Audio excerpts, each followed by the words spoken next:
Welcome to the Movies of the Damn podcast. My name is Kyle Grant, and I'm sitting here with my friend and published horror author, John Hunt. If you enjoy what you hear here today, please subscribe to our YouTube channel, check out our Facebook page, and follow us on both Instagram and Twitter, @DamnMovies. Email us any questions, comments, and suggestions to moviesofthedamned@gmail.com. For further details on John's published works, please visit his blog, johnhuntfiction.wordpress.com. Today, we'll be discussing James Wan's 2013 film, The Conjuring. The film follows demonologists Ed and Lorraine Warren as they investigate paranormal occurrences at Roger and Carolyn Perrin's small farmhouse. Through their investigation, the Warrens learn that the house used to belong to a witch who killed her child and herself in 1863 and cursed all who would take her land. Lorraine soon discovers that this witch takes possession of mothers to kill their children. The Warrens are then able to perform an exorcism on Carolyn just in the nick of time before she's able to kill her daughters, lifting the curse forever. Ethan, really glad that you joined us today. Really excited to hear your thoughts on this great film. But as always, John, let's start with you. Opening thoughts on the movie. This is one of those films that made me happy about the resurgence of horror, right? So I feel there's been kind of a resurgence with horror films in particular, and I think Blumhouse and James Wan had a lot to do with that. And I think this is one of those films that solidifies that belief. Like, it's a scary film. Like, it scared me. I don't get scared. This was scary for me. No, this was very, very good. And you're right. Well, first of all, it started this whole new franchise, kind of like the Conjuring universe and kind of all these different spin-offs through like the Annabelle series and the Nun series. Like, it's made tons of different films, so it really has brought horror back. And even if you don't love every movie in that franchise and all these other kind of spin-off franchises, they're still kind of raising the quality of horror films. And you're right, it was very scary. And the scene when I think of The Conjuring, and we've brought it up before, is all that kind of hide and seek clapping game that they do. And that freaks me out. I don't even know how many times I've seen this movie, but even watching it recently, and it could have been, I don't know, maybe the fourth or fifth time I've seen it, the clapping scenes still freak me out. Ethan, what are your thoughts on this movie? Well, this was like really the first horror movie I ever kind of watched. That's how I consider it. I'd seen like Signs and like Scream before, but this was the real first like actually scary one I watched when I was 13, and it kept me up that night. I believe it. Yeah, I was just sitting there waiting for like a ghost to pull my leg at night, and like I'm a skeptic. I don't even believe in ghosts, but just like that's how much it scared me. And yeah, I think it's really good. I'm a huge fan of this movie. I'm not as scared anymore as I used to be, which is kind of sad when I think about it. But because when I first watched it, I was terrified, and now I watched it last night, and I barely moved. I wasn't scared at all. Well, you kind of knew what was going to happen and things like that, right? So that kind of ruins it for you. I was very happy to read that they're making a third one of these. So I'm looking forward to that because I did like the second one too. It didn't do the same thing for you? Second one was okay. I didn't love the second one. I know my dad loved the second one. You did, yeah. I did not. I don't know. It didn't scare me that much. I thought it was okay. Doesn't touch the first one. Wasn't really that big a fan.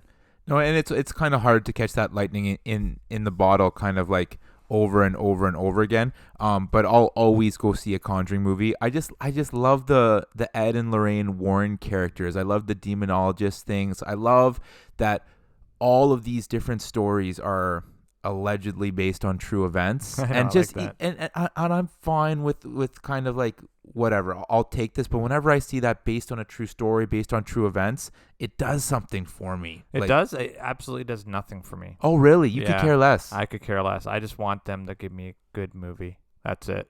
I could care less. Well, because then it continually goes in my head throughout the movie. I'm like, wow, this might have taken place. Oh my gosh. No, I don't think about it at all. No, it doesn't do that for you, eh? I don't care. So to me, I know it's a marketing trick. So 100% it is, and I am whether taking or not, it or hook, maybe line, and sinker. Yeah, maybe it's not a trick though. Maybe it's true or whatever. But either way, I don't care, right? So I just want it to be, like I said, I just want it to be well presented, and I want it to be done in a powerful way. And this was, and it had all the the earmarks of the classic haunted house, right? unexplained noises, the hidden rooms. They found the cellar, like had all that stuff They in it found as that well. cellar like instantly. Yeah, instantly. It was instant. So you know what I mean. So they had all the classic earmarks for this type of haunted house scenario, Mm. and they killed it. They did a great job, No, fantastic job. You can't say enough good things about this movie. So one place to start is like we normally do at the beginning. I loved kind of like the opening scenes, the opening sequence, that it kind of was about the Annabelle story. And I thought that was really cool to kind of hit the ground running and give the audience kind of like that quick chill, that quick payoff, like a lot of movies like to do with their hook. But I just thought it was a unique way of doing it, where most movies will do almost like a flash forward to some part in the story that's scary or something like that. But they didn't have to utilize that flash forward with this. They could just kind of use that separate story and then kind of transition into what the movie was. Did you enjoy that Annabelle was at the start here, Ethan, or what did you think of that? Oh, I thought it was excellent. I thought it gave you a kind of a clip of exactly what the movie was going to be about, and it did actually have some significance in the main story. Not a ton, but it helped kind of certify Ed and Lorraine Warren as like actual, I guess you could call demonologists in our Like mind. showing that this wasn't a one-off. It's just showing that they've used their expertise in the past, right? Yeah, and like that Annabelle doll was creepy. Have you seen pictures of the actual Annabelle doll? She's like stuffed and she's It's just like a round. Raggedy Ann type of doll, Yeah, right? yeah, but this one was creepy, and I thought it set a good tone. For what the Great tone, yeah. Great for what the movie is gonna be. And that's a good way of putting it, right? Because you got to set that tone kind of right from the beginning to have that kind of like great classic film. And this movie did it, right? And so you have that awesome kind of sequence at the beginning that really freaked me out with the Annabelle doll and everything that happened. And then you can kind of like slow down a little bit to get into our main story and start building back up again. John, thoughts the same on that? Did you enjoy how they set this up? Yeah, set up the franchise for Annabelle, right? Obviously, but I thought it was definitive character development. Right, so it's just this the character development 101. Here are the people that are going to be in this film, and this is what they're capable of, and now you kind of know what their job is. So get ready for what's coming next. I think it was well done. So it almost reminded me of Scream in the same example, right? So the first Scream, Drew Barrymore gets murdered. Epic scene. Yeah, epic scene, right? So they introduce you to what this movie's going to be. And very skillfully. And I think Conjuring did the same thing with Annabelle and with the introduction of Ed and Lorraine. Yeah, no, very cool stuff. Going back to the thing that I love probably the most, if I have to pick a thing I love the most, is that clapping hide and seek game. The one thing that I was thinking about though is kind of when I'm watching this movie is that as a kid, I never played a game like that. I played hide and seek a bunch, but I never played a clapping version of it. I never heard of it before. Have either of you ever heard of this before? And I guess it didn't bug me that I hadn't. But is this a thing, Ethan? Have you ever heard of clapping hide and seek before? I've never heard of it, but I wasn't born for like 29 years till after this was thing. So this was set. So I was kind of like, oh, might have been a thing. I don't really care. Let's ask the old guy in the room here, John. You ever heard of this clapping game? No, but it's just a dry version of Marco Polo.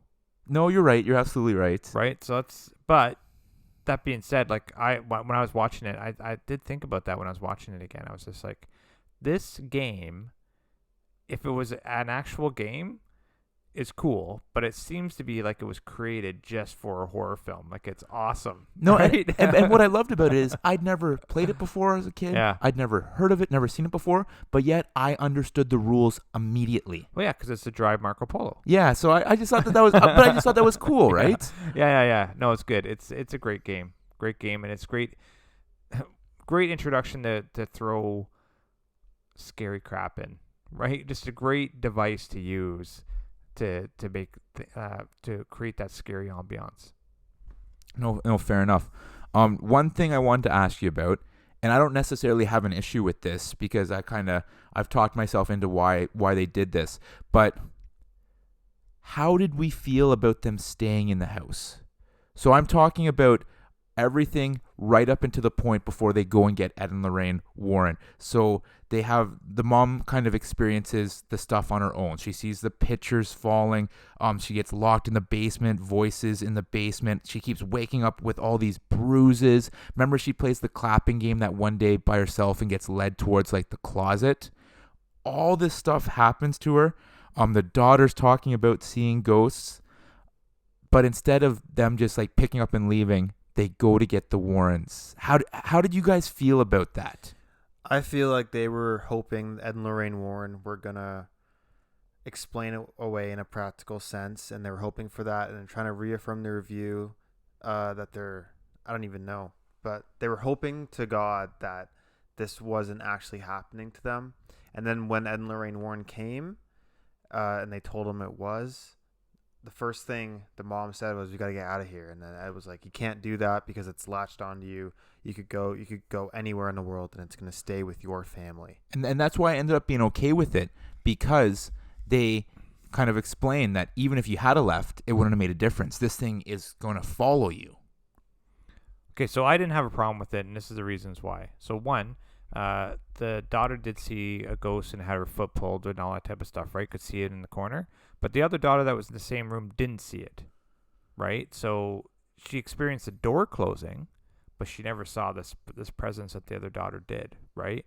So then they're both in the same room experiencing something, but one saw something and one didn't. So as a parent, you're going to be like, well, maybe she had a nightmare. So, and then second, the bruising, well, what did you saw the mom go and take iron deficiency pills, so iron pills, right? Because that's, one of those things if you bruise a lot or whatever. So she went to a doctor, obviously, and got these iron deficiency pills, hoping that would cure it. Because sometimes when you get older, your thyroid doesn't work as properly as well, or whatever the case may be, and you do get iron deficiencies. So I have no problem. Like, all this stuff seemed very reasonable. No, and so those two things, I completely agree with what you just said. They can be explained away. But then when the mom is experiencing the pictures falling off the wall, getting locked in the basement, all of that stuff, like, getting locked in the basement where she that's what drove them to go to the Warrens. yeah, and it drove Right. them to like start all sleeping together in the living room. It's just at that point I'm just like, I just wanted to bring this up, and I'm fine with them staying personally, but it's just like, don't you think you'd be like, pack up your family and go? But then on the other hand, I know they were having financial issues. Yeah. And that was showing well that he was Yeah. a bit of a truck driver and was struggling to get work, and money was tight, and they bought this house. So maybe they have nowhere to go. Yeah, it's not like they went to a motel eventually, but it's like at that point, I don't even know if they were paying for it or not. Like, I don't even know how that happened. But it's just one of those things where it's like you're in the middle of something that's unexplainable. You're the only one seeing it. You're the only one experiencing it. So there's two things that you're usually going to ask yourself. One, is it real? And two, is it measurable? Can someone else experience this, right? So no one else was experiencing it to the degree that she did. And not that anyone would think she was lying or anything like that, right? But at the same time, you'd have those questions, self-doubts, and the best way to either confirm or get rid of those doubts is to call in the experts. Calling the experts, And who that's then what they did, and I have no issues with any of that. who then again tell them, this thing has attached itself to your family. Yeah. So there's no running. We have to face this head on. Yeah, So so- I love that, because then you could really amp things up that are happening, and then you understand why the family's not leaving, Yeah. right? Because they can't go anywhere. Yeah, and at the same time, it demonstrates, why they, well, like you just said, why they can't leave. But it's also, it shows where they're at in their decision making process, right? So it's like, so now that they know it was true, now that they know that this is a real thing and it's a bad thing, they wanted to leave. Whereas before, which was your concern, they didn't absolutely know it was true. Yeah, so let's bring in the experts and see if this. Yeah. And fair enough, right? So then, but once they knew, then you saw what their character was really like. I want to get out of here. Well, actually, you can't, right? So it's something that they would have they wanted to explore as soon as they knew that there was a threat. Yeah. And then as soon as, like I said, Ed and Lorraine Warren are there and things start to get amped up, it brings some crazy cool scenes. I love that scene, and it's giving me chills right now, where they're kind of all standing in the living room, and the one daughter looks at the other daughter, and her hair is kind of slightly raising, and she's like, "Oh, Nancy," and the hair just starts, it's almost like a science center type thing with like the static, and the hair starts going up, and then she gets ripped across the room.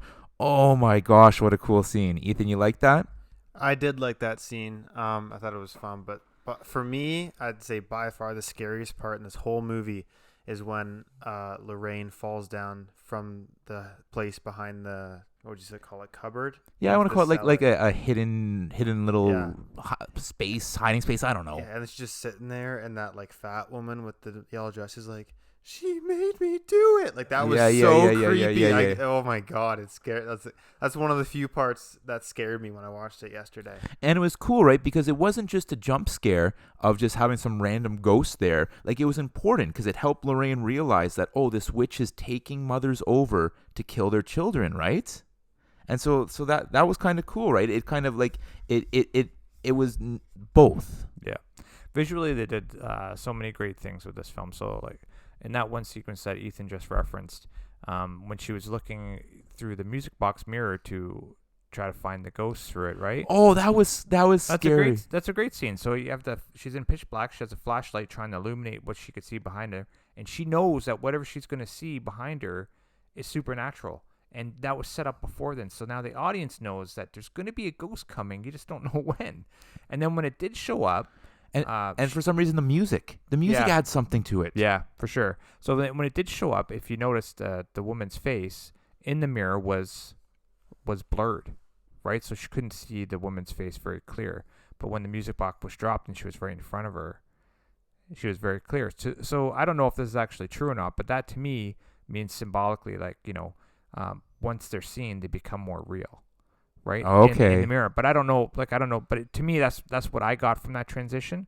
And then the other one where the feet came down from the hanging lady, and then they're swinging, and then they stopped, and then the feet just turned around. I was like, that was also really, really. Oh, really, when they're good. explaining it to the husband, Yeah. and it's like, yeah, she hung herself right in this tree above you, and he's like looking above Yeah. him and stuff like that. Like, that And was cool. And a lot of good sequences, like with the cop, right? The skeptic. It's always good to have a skeptic in a film Of like course. this. So it's like when he sees the young lady in the room that cut her own wrist, right? Yeah. Look what she made me do, type thing, and then his reaction to it. Like, there's a lot of good stuff in this film. And he had some kind of like some funny comedic lines too, right? Remember when they're kind of setting up, I guess, to get that evidence so that they can do the exorcism, right? To get the approval for the exorcism, sorry. And the bathroom door slowly opens. Everyone's like looking, oh my gosh, that's the ghost. And then he just comes out, what? I had to go, right? Like, just had some funny stuff like that. And you're right, every film needs a skeptic. Every film needs kind of like that comedic person too, to break up the tension a little bit. But one scene I'm surprised you guys haven't mentioned yet that I absolutely loved, and maybe we were going to get to it eventually, the clothesline scene, when the wind kind of blows I want to call it the sheet, and it lands on the figure that's not there. I remember when I saw that for the first time in theaters, that took my breath away, and it still does it for me every time I see it. What a cool, creative, well-shot scene. Ethan, does that do it for you as well? I remember when I first watched it, I'm pretty sure I actually gasped. Like, I was just like, what? And because it was so creepy, and it wasn't a jump scare. It wasn't really suspenseful at all. It was kind of just like, it shocked you. Like, you didn't see that coming. And then when it flies up to Lorraine's thing, you know what's going to happen. And like, it's very, very well done. That looked visually fantastic. And I love that scene. Another visual, or John, same thing. Sorry, before we move on. Yeah, so it's what we've talked about before. It's showing rather than telling, right? So with that one scene, they showed so much, right? So Lorraine saw the figure in the laundry, and then it blew away, and it drew your eye right up to the mother's room, and you knew what was happening. Like, you didn't have. There's no explanation. There's no talking about it. You just knew. Once again, very, very skillfully done, I think. And then how about there, John, when so I want to say Carolyn, the mother, has been taken over. She's been possessed, and she grabs a couple girls and from the motel and goes back to the house, and they go and they find her in the house, and then they're trying to remove her from the house. I thought this was a great visual scene, and it shows that excellent, yeah. as they're pulling her out of the house, she's getting like almost like burned or something like that. Yeah. And then a noose. Lorraine realizes, oh, the witch won't let her leave. They did like the whole burn noose around the neck. That was amazing. I thought that looked so Yeah, cool, that but was then really when she gets kind of like ripped out of their hands and like pulled down the hallway and back towards the basement, oh my, like I have goosebumps right now describing this stuff. Like, it was just like so well done. I'm like, oh my gosh. I know it was all really well done. You seem to like get freaked out by the more violent scenes. Like I get like I got chills from this movie, and like I said, I rarely get chills. From the more subtle ones, right? For the when like the realization, like when the hair was going up just before that. Yeah. Just that's the part. The throwing around part is cool visually, but just like and when the cop actually sees that girl, you just see her standing there, Yeah. not saying anything. That stuff actually, when you're not expecting it, creeps me out. That's what gets me my hair my bald hair rising. Yeah. Well, yeah, no, fair enough, right? And I guess for everyone it's different, and that stuff got me too. But I just like, I don't know. It's just like, I guess it's that threat of danger that gets me, right? And it just like, there's like ghosts involved in all these different scenes that we're describing, but just when like the ghosts start to attack, and it's like, how do you fight a ghost? You can't fight a ghost, right? And I think that's what really freaks me out. And as we've talked about plenty of times over the course of the different episodes, it's this possession, these exorcism type things like that just really get me. What side of the fence are you on here, Ethan? Are you on with me where it's kind of like the people are more in danger, or just kind of like the subtle stuff that scares you more? I'm 100% with the subtlety of it. Okay. Suspense and tension is everything.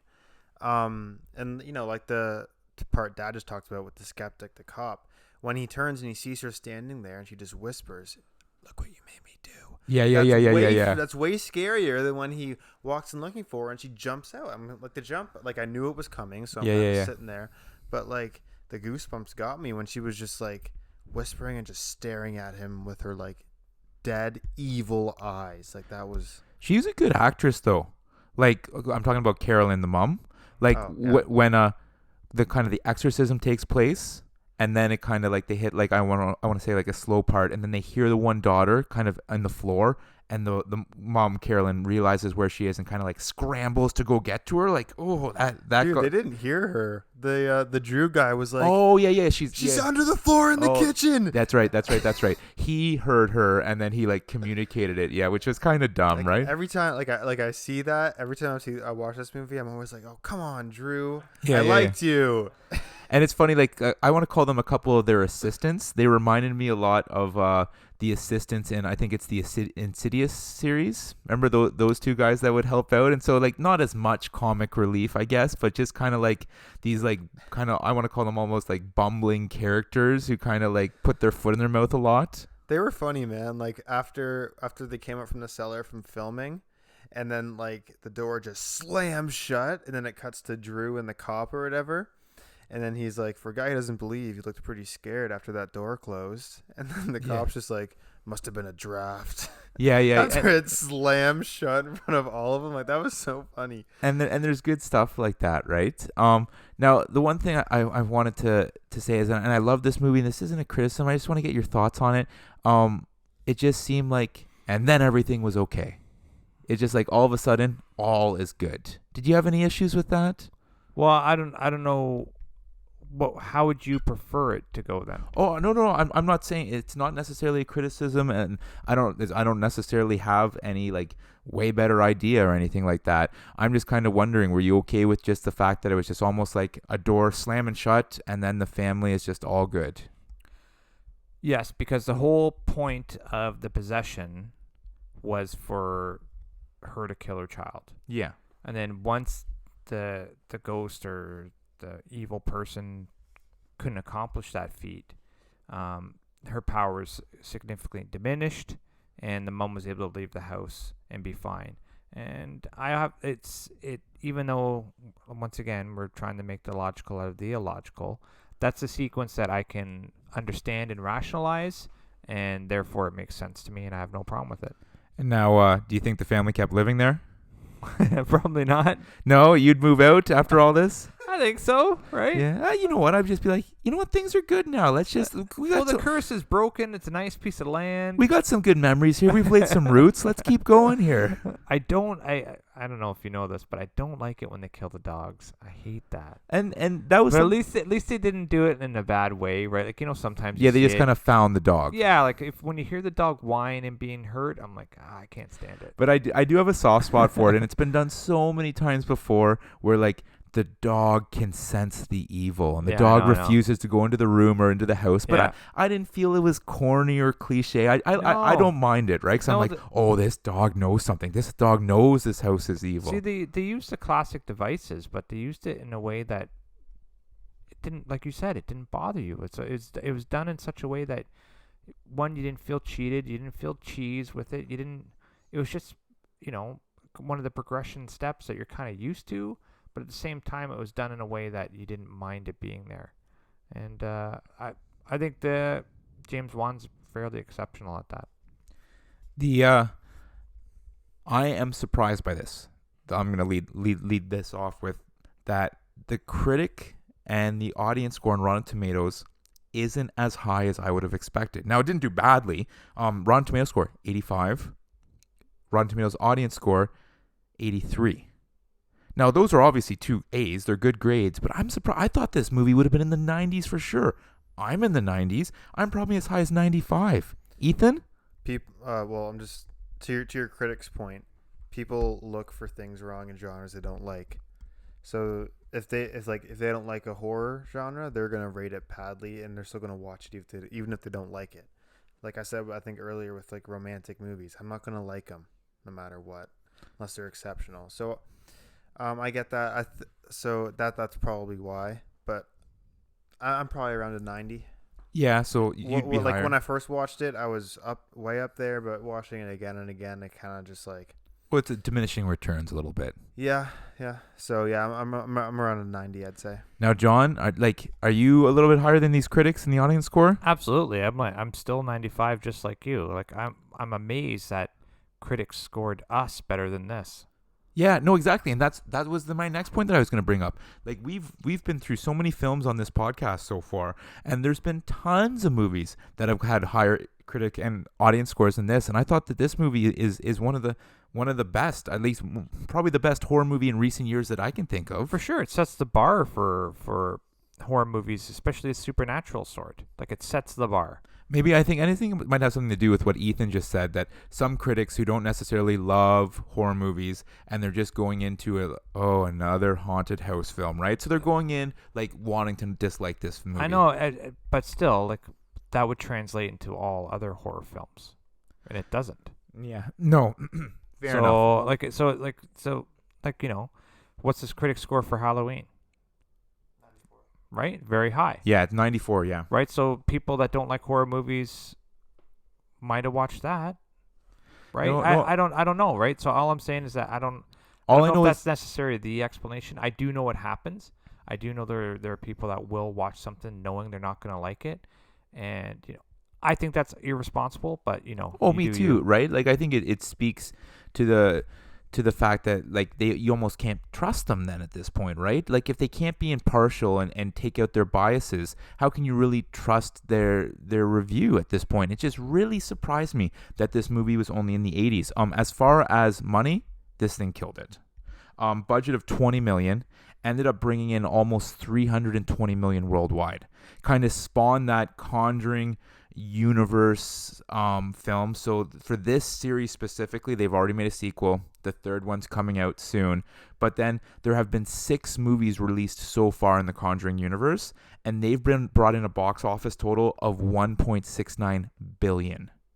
And of those universes, they're making, of Annabelle, there's another Annabelle movie coming out. And so that's only going to grow. So this movie is revolutionary. Kind of like you said, John, how it really brought the horror movies back and has made so much money with all these different series. Just super impressed with everything. Ethan, I know you love this one. You said you didn't like the second one as much. Any of these spin-off films, did you enjoy the Annabelle series? Did you like The Nun, anything like that, or it just didn't capture it for you like The Conjuring did? I heard that the most recent Annabelle film was great. Okay. I haven't seen it. I watched the first one with my Oh friend. yeah, the new one just came out, didn't it? Yeah, I heard it was great. Okay. But I watched the first one and I thought it was trash, so I didn't watch the other ones. Well, it sounds like you might have to give it a try. I might. I haven't seen The Nun. There was I just had it in my brain of one movie that I like, the Insidious. It's not really in the Conjuring universe. No, yeah. But Insidious 1 and 3 I really liked. The 2 I thought was pretty good. Yeah, so it's all these movies that have kind of been spawned from it. Insidious is James Wan, though, isn't it? I think he's James Wan's too. Yeah. Yeah, but I don't think it's like No, it's not the Conjuring universe, Yeah, but it's it's not James Wan. Yeah. yeah, Yeah. there's all those connections. Yeah, there, yeah, right? for sure. Yeah.